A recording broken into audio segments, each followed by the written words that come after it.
This next objective is the rules for order of operations. So if I give you a question like 5 plus 2 times 3, if you don't know the rules, you could get multiple answers for this question. So mathematicians set rules so that you have to do the operations in certain order so that everybody would get the same answer to this question. So what are those rules? Well, you might remember from a course that you've taken before this term bed mass, and it tells you the order with which to do things. So the first thing you look at is your grouping. So your brackets tells you sort of where to start. So you have to simplify within your brackets first and then kind of work out. And then within your brackets, you would start with applying your exponents. And then you would do division or multiplication, whatever comes first, left to right. And the reason that is because if I say to do 2 divided by 3, I could also say that's 2 times a third. So really divisions are multiplications. So it doesn't matter what order you do them in as long as you go left to right. And then same thing with addition subtractions. 2 minus 3 is the same as 2 plus negative 3. And so you just do whichever comes first, addition or subtraction from left to right. So what does it mean to do order of operations? Well, when you approach a question, you are going to look for brackets, exponents, multiplication, division, addition, subtraction. So I've got 4 questions completed here, and what I want to look at is what's been done. And so we're going to be talking about how to show your work. So if we have a question like 2 times 4 plus 3, you are going to do one operation at a time to simplify this expression. So if we look here, we have 2 times 4 plus 3. So I'm going to start with the multiplication. So 2 times 4 gave me the 8, and then I still have the plus 3 on the end.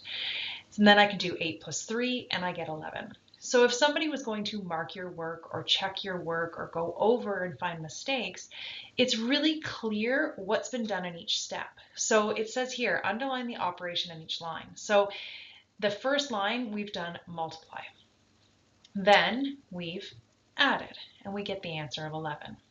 Then we go in here. So with this question, you've got brackets. So the brackets just tell you that that's where you're going to start. So within the brackets, the only operation is addition. So I'm going to do the addition first. So 4 plus 3 is 7, and it's still getting multiplied by this 2. Then I'm going to do 2 times 7. I'm going to move on to the multiplication, and I end up with 14. So when questions ask you to annotate along the way, I mean, this is just my shortcut, but annotate means that you're describing what was done in each step. And the textbook does a really good job of annotating if you're ever wondering kind of what it would look like. So we move on to this question here. Again, I notice a grouping, I notice a bracket. So I'm going to start within the bracket. Within the bracket, I notice that there's an addition again. So I'm going to start there. And you'll notice that the only thing that changes between the first line and this next line is that I complete the 4 plus 3 to get 7. Now I'm going to do the exponent. So I do 7 squared, which is 49. And now I can do the multiplication. 2 times 49 is 98. All right, pause the video, see if you can underline and sort of annotate on the side what's been done in each line. All right, so hopefully you paused it. So looking here, no brackets, so I can move on to my exponent. I've got 2 cubed, which gave me the 8. Then I'm going to move on to my multiplication, so the 5 times 8, which gives me the 40. And now lastly, I can do my addition, and I end up with 43 as an answer. All right, so now that I've given you examples of how it should be done, now here's a bunch of ones to try.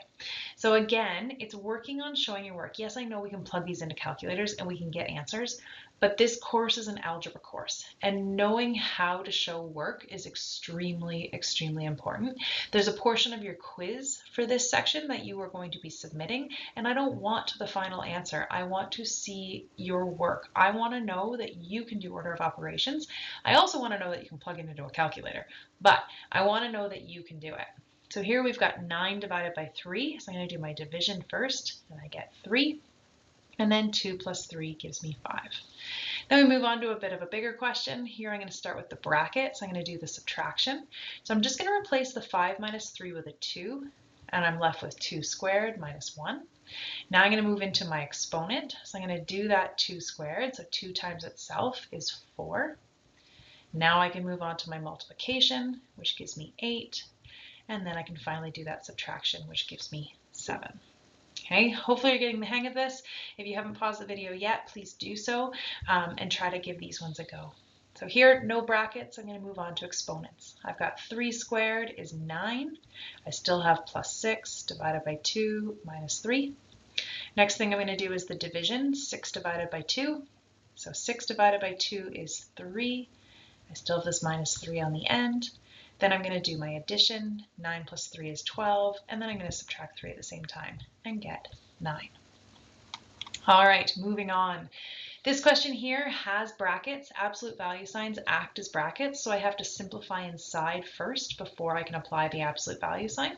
So I'm going to leave this as 10 divided by 5 plus 2 times the absolute value of 3 minus 4, so negative 1.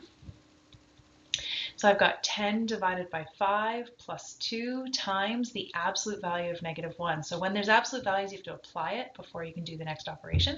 So the absolute value of negative 1 is 1. Then I can move on to my division. So I've got 10 divided by 5 is 2. Now, since these are separated by a plus sign, you can actually do them at the same time. So I'm going to do 2 times 1 is 2, and I get 2 plus 2 is 4. All right, last couple here. First thing we're going to do is the bracket. I could do the exponent at the same time as I want. If they're separated by plus and minus signs, you can do operations on either side.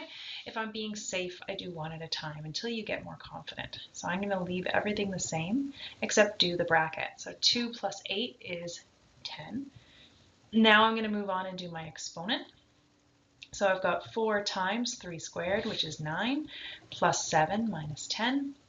Then I can move on to my multiplication. 4 times 9 is 36, plus 7 minus 10. And now that I'm left with just my addition subtractions, I'm going to go for it. So 36 plus 7 is 43. 43 minus 10 is 33. All right, last one. I've got 1/2 times 4 plus. Now in my bracket, I'm going to do 6 divided by 3 first to get 2 minus 7. 1/2 times 4 plus 2 minus 7 is negative 5. Then I can do my multiplication. Half of 4 is 2, plus negative 5 leaves me with negative 3. If I went too fast, again, order of operations is assumed knowledge for Math 50. Please feel free to find supplementary videos, go into more details with this stuff if it's feeling confusing. If there's a few that you're just getting stuck on, please contact me and ask for help, and I'm more than happy to help you. But what we're going to do is move on to order of operations that have fractions involved. Actually, before we do that, you know what? I'm going to pause this video. I'm going to say go try the ones we just completed, and then I'll make another video when they get a bit more complex here.